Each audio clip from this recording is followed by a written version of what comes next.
Good morning all. Today also we'll continue with the embryogenesis process. We have seen that the zygote developed into embryo. The embryo development takes place in different stages, but it started as a single diploid cell called zygote, and these zygote further divided to form the proembryo. Then it is the globular stage, heart-shaped stage, then it was a matured embryo.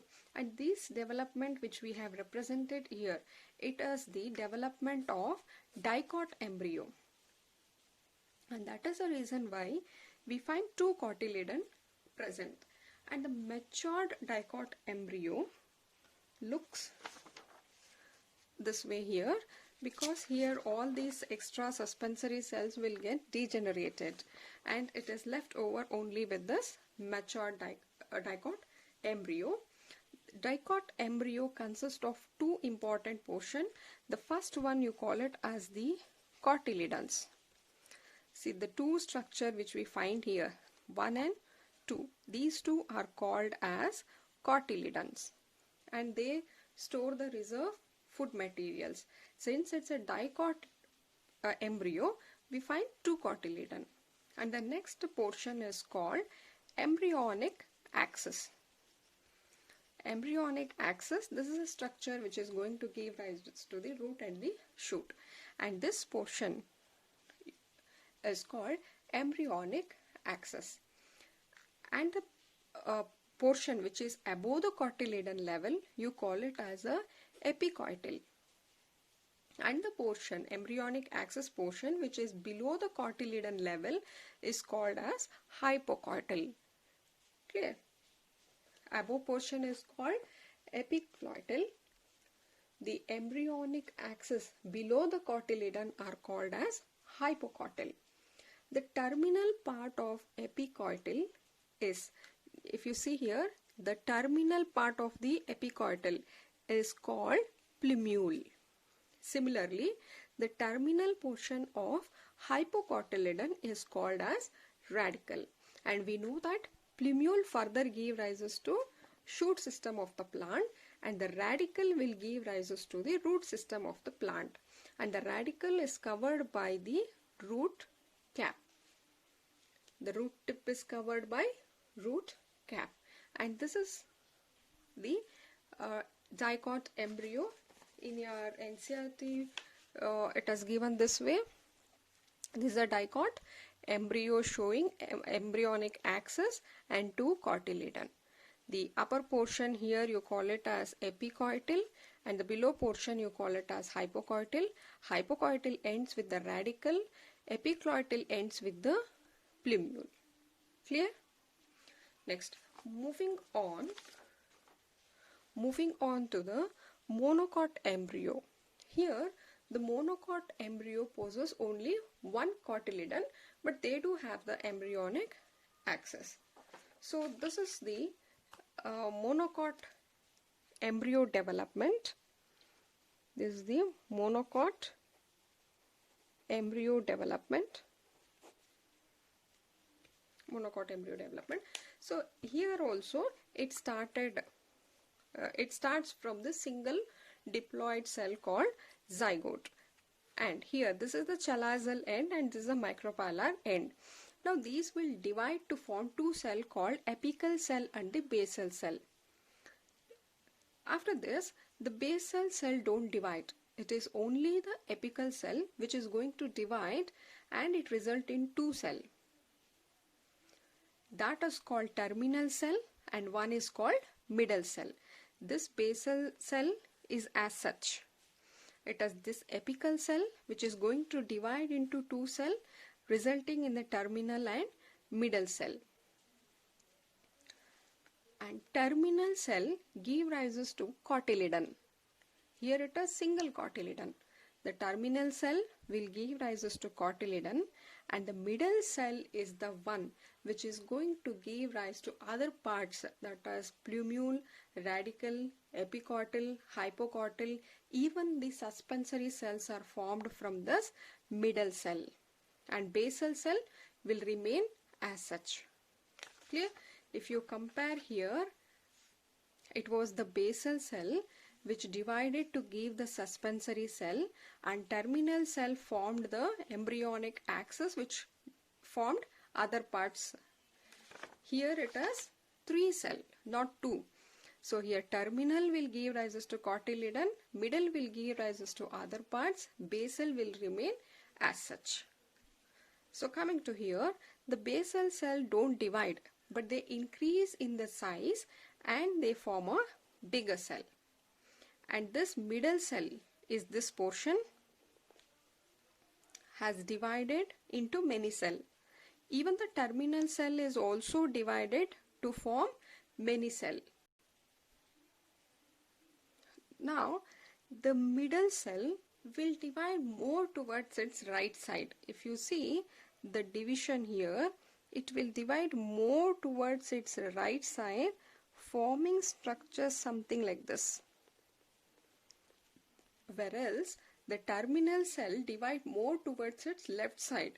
So you can see the terminal cell divide. So all these cells will divide like this and it's filled with the cell. Clear? And this is how it looks. The basal cell is as such, and this is a middle cells which is formed, and these are the terminal cell. Now this thing will be converted into cotyledon. In case of monocot, we use another term called scutellum. Instead of cotyledon, we are using the term called scutellum. Clear? This is formed from the terminal cells, and the middle cell here is forming the epicotyl and also the hypocotyl. Epicotyl ends with a plumule, then it is the hypocotyledon which ends with the radicle. And this one is also a portion formed from the middle cell. Some 7 to 8 cells will merge along with the basal cell, and this will act as a suspensory cell. The role of suspensory cell in case of dicot was to push the embryo into the endosperm. Here also the function of suspensory cell is same. Clear? And after this, it is all these basal cells get degenerated and it somewhat look like this, having a cotyledon, and this is the embryonic axis. So let's see how a matured monocot embryo look. So you can see here, this is a diagram of a mature monocot embryo. Here this portion is this thing. This is a single cotyledon which you call it as a scutellum, right? And this is our embryonic axis which had the plumule. This is a plumule, and also it has the radicle. Here two extra structures are found. That plumule is surrounded by a layer of cells here. This layer of cells, you call it as coleoptile. Plumule is surrounded by coleoptile, whereas the radicle is surrounded by the coleorhiza. And as usual, the radicle will be covered with the root cap, and whole thing is covered by a sheath called coleorhiza. These two structures were not found in the dicot. Here it had two cotyledon, here it has only a single cotyledon. Here embryonic axis consists of hypoplumule, epicotyl, radicle, all that. Here also it has all that, but in case of monocot, it is showing a coleoptile and the coleorhiza. Clear? Radicle and root cap enclosed by a sheath called coleorhiza, whereas the apex or plumule is enclosed by a foliar structure called coleoptile. And this is all about the dicot and monocot embryo. there is small difference between the development of dicot and monocot. In case of dicot embryo, we have seen only the two cell, that is a basal and terminal, whereas in case of monocot we have seen three cell, terminal, middle and the basal is one difference. And second difference is presence of the one cotyledon here, and here it was two cotyledon. Clear? And third difference is, I'll tell you of this cotyledon. Here cotyledon don't store the food material, but it will only absorb the this is the endosperm here. It will only absorb the nutrition from the endosperm. The cotyledon will absorb the nutrition from the endosperm and then it passes to the embryonic axis. But in the case of dicot, it is not like that. Apart from the endosperm, even cotyledons are also storing the food material. Because see, when it is in this stage, here still the roots are not formed. So still the baby plant need the nourishment. Until the plant develop the root, the cotyledon will provide the nourishment. Once roots is developed, it will take the nutrition from the soil through roots.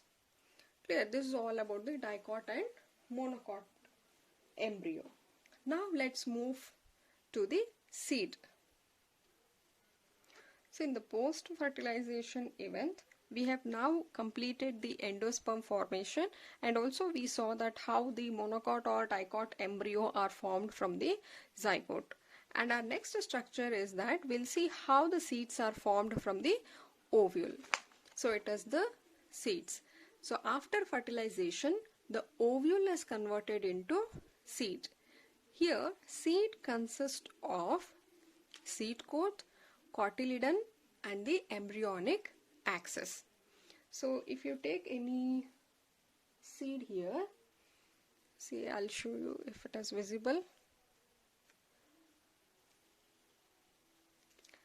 See, here it was initially it was a enclosed structure like this, right? And here it is the outer portion. This portion is the seed coat. Outer portion was the seed coat, and this white swollen portion what we see, this is the cotyledon, and this one is the embryonic axis. You can try to open and see at home. Is it seen? See, this one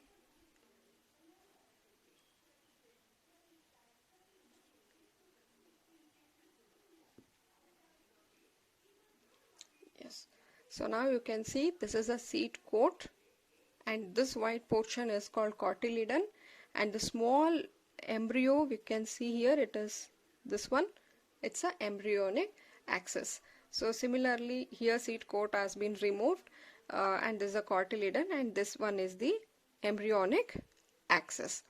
So seed consists of seed coat, cotyledon and the embryonic axis. How are the seed coat formed? If you remember the structure of the ovule, we have seen that it is covered by two integuments. Those integuments will develop as a tough protective seed coat, and the micropylar end will develop into a small pore. You can see that as a small pore, and this facilitates the entry of oxygen and water into the seed. And coming to the cotyledon, cotyledon store the reserve food material for the development and for germination. I told you in case of dicot cotyledon, they store the reserve food material, but in case of monocot, the cotyledon, they don't store the reserve food material, but they absorb the nutrition from the endosperm, and then they provide it to the embryonic axis. And finally it is the embryonic axis which develops into root and shoot. Clear? And there are two types of seed. See, if you want, we'll see the dicot, how a dicot embryo look. Yeah, this one is the dicot seed. dicot seeds. You can see here this one, this line is the embryonic axis and these two are the cotyledons. Since it's dicot, I am writing two cotyledon here, and this is the embryonic axis which has the upper portion of embryonic axis is called as epicotyl, the below portion is called as hypocotyl. Epi ends with the plumule, hypo ends with the radicle, and finally plumule will give rises to the shoot, that this develop into the shoot, and this is the radicle which develops into root. It develops into root like this, and until the roots are developed, the nourishment is taken from the cotyledon present. Once the roots are developed, the nutritions are taken from the soil and there is no need of cotyledons now. And this was a dicot seed.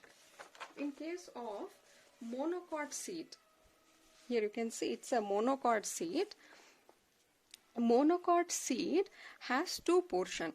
One, a bigger compartment which is filled with the endosperm, and the second portion, here you can find the embryonic axis. Here you can see again two type of endosperms are formed. In this bigger compartment, the endosperm which are protein in nature are this alveolar layer. These endosperms are protein in nature, and inside endosperms are starchy in nature, but purpose of both the same. Clear? And in this small compartment you can see our embryonic axis having all. See, this is the scutellum. This is a scutellum, and this is our main embryonic axis having the plumule and radicle surrounded by the coleoptile and the coleorhiza. And now see here, these endosperms are first taken by the scutellum, and then through the scutellum it is given to the embryonic axis, and this is how you can see the monocot seed. Clear? This is how the embryo are placed inside the monocot seed, and this is also an example for monocot. This is in case of maize, which is a monocot. Clear? And now the seeds are of two types. One, you call it as albuminous or endospermic seed. These are the seeds where endosperms are left, that is they are not completely utilized by the growing embryo. I told endosperms are there to nourish the growing embryo. Here, and this growing embryo don't utilize completely endosperm. Some of the endosperms are left, and those such type of seeds are called as endospermic seed, or it is called as albuminous seeds.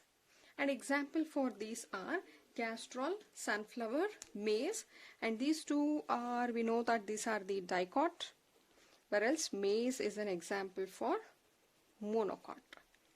Clear? This is one type of seed, and the second type of seed is called as non-albuminous, or it is called as non-endospermic. As a name indicates, non-endospermic, that is there is no endosperm left. The completely endosperm has been utilized by the embryo. An example here is pea, groundnut, and orchid. Again, these two are dicot, and orchid is an example for monocot. Clear? Seeds are of two types. One, if endosperm is left, you call it as endospermic seeds. If endosperms are completely utilized, you call it as a non-endospermic seeds. As the seeds matured, it reduces the water content in them will get reduced, and slowly all the metabolic rate will slow down, and ultimately the seed will enter into an inactive stage called dormancy. They are not dead, but they have gone to an inactive stage, and that is called dormancy. Once they get all favorable condition, once they get proper water, they further can germinate. Clear? And the viability of seeds can vary from few months to year. Some of the seeds can show viability up to 100 years also, and some show 2 years. That is, the seeds will stay in dormancy for about 2000 years and then they can germinate. And now, what are the advantages of seed? Why do we need seed? First thing is, they adopt and disperse. Seeds have the ability to disperse. See, it is the seeds can be carried by the wind, or it can carried by animals also. So since it can be carried to different place, there you can see a colonies of the plant developed there.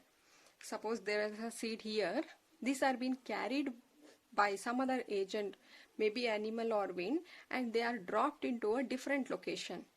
Because of this seed, now you can see a new plant emerging in that location also. That is one advantage of the seed. And second is, we know that seeds are rich food storing, they store food. Therefore, it helps for nourishing the young seedlings. That's the reason why we consume lot of seeds. They are rich in nutrition. And you can bring a new variety. New variety hybrid seeds can be formed, and for seedling, that is for agriculture purpose, we use them.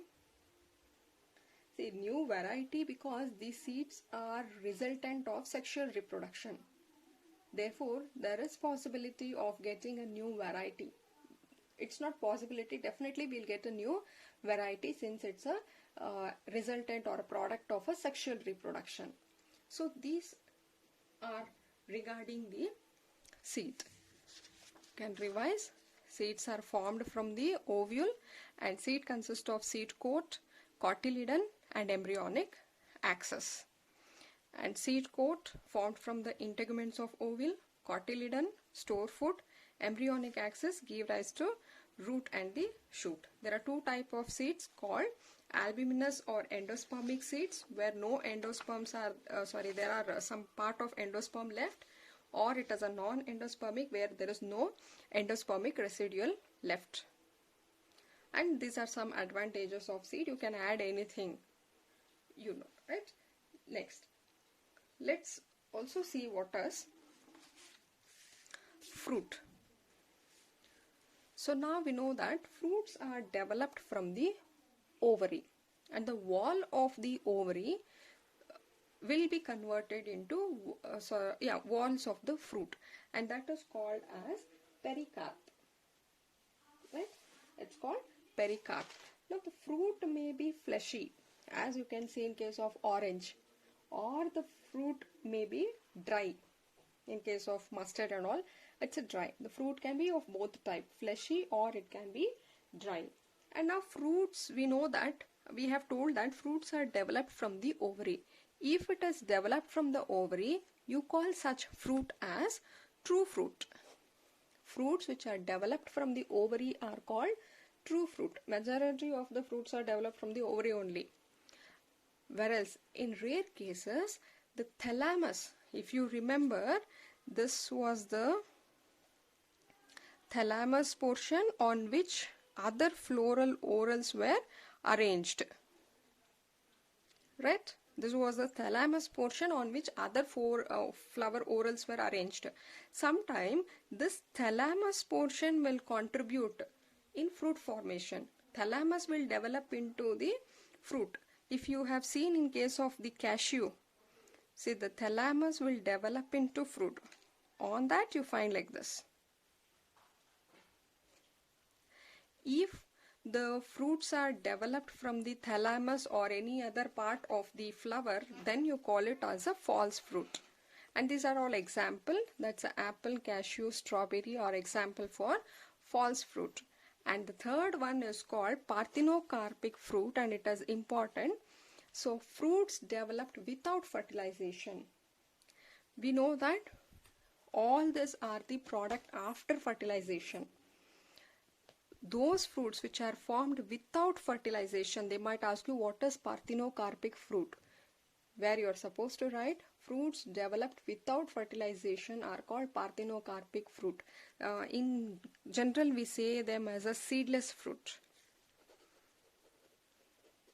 whatever seedless fruits we have, that is a resultant, or that you call it as a parthenocarpic fruit. It is now we have completed all the post-fertilization event. We saw how endosperm were formed, how embryo were developed, how seed coat, seed developed, and also we saw how the ovary was converted into fruit. With this we completed all post-fertilization event. And also there is two more important terms which you have to know, that is called apomixis. Again, this is important concept. The seeds produced without fertilization is called apomixis. Fruits developed without fertilization were called as parthenocarpic. If seeds are developed without fertilization, you call it as apomixis. So it's a type of asexual reproduction, because here fertilization is not necessary. There is no necessary for fusion of the gametes. Therefore, it will be formed from a single parent. We call it as a type of asexual reproduction. But this will mimic the sexual reproduction. Exactly happen how a sexual reproduction happen. See here, the diploid egg cell, usually what in normal cases, egg cells are haploid, right? Always the egg cells are haploid. And how we got this haploid egg cell? Because of meiosis. The myocyte cells, the mother cell, whatever it is there, they will undergo meiosis. As a result of meiosis, we get this cell which are haploid. Imagine there is meiosis doesn't happen. If meiosis, instead of meiosis, if mitosis happen. In normal cases, meiosis happen. If you imagine instead of meiosis, if mitosis is happening, the chromosomal number here would be, if this is a diploid, even the egg cell will also become the diploid. And now such diploid egg cell will develop into seed. So now you cannot say that this has two parents, because egg cell alone is developing into seeds. In normal cases, the haploid egg cell will fuse with the male, which is also male gamete, which is also haploid, resulting in the zygote, which is diploid, and then the process continue. But in this case, it is egg cell itself is a diploid, and that is how the apometic seeds are formed. And where we use this is useful for getting the hybrid plants. Hybrid plants are developed by apomixis. In order to maintain the genetic identity, we are using. And there is one more called polyembryony. As the name indicates, poly meaning many. So if you have ovule is having more than one embryo. Having many embryo in the ovule is called as, that condition you call it as a polyembryony. Clear? Occurrence of more than one embryo in the seed is called polyembryonic. See, what might be reason for the polyembryony to happen? One, more than one egg may be formed in sac. More than one egg is formed in sac. See, embryo sac here will have antipodal, synergate, and one egg only. This is a polar and will have one egg. If there is more than one egg in the sac, that time, if suppose two eggs is present, both of them will fertilize, and as a result you get two embryo developed, right? If two egg is present, both the egg will get fertilized, and this will develop into one embryo, and this will develop into another embryo. Now in a single ovule you are finding two embryo. This can be one possibility. Or the second possibility is more than one sac. More than one sac formed in ovule. See here, How this embryo sac is formed, we have already discussed. So here more than one sac you will find. This is a ovule. Sorry, I'll write here. If this is a ovule, right? We know that one of the nucleus cell will divide to give rise to embryo sac. In a single ovule, you can find two embryo sac, both of them having one each egg. So this can be the second possibility. First possibility is in a single embryo, you can find more than one egg. Second possibility is in single ovule, you can find more than one sac. And third one is cells like synergid or cells of nucellus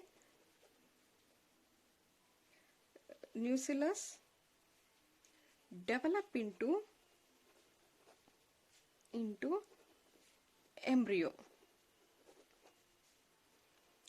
See, if this is a embryo ovule,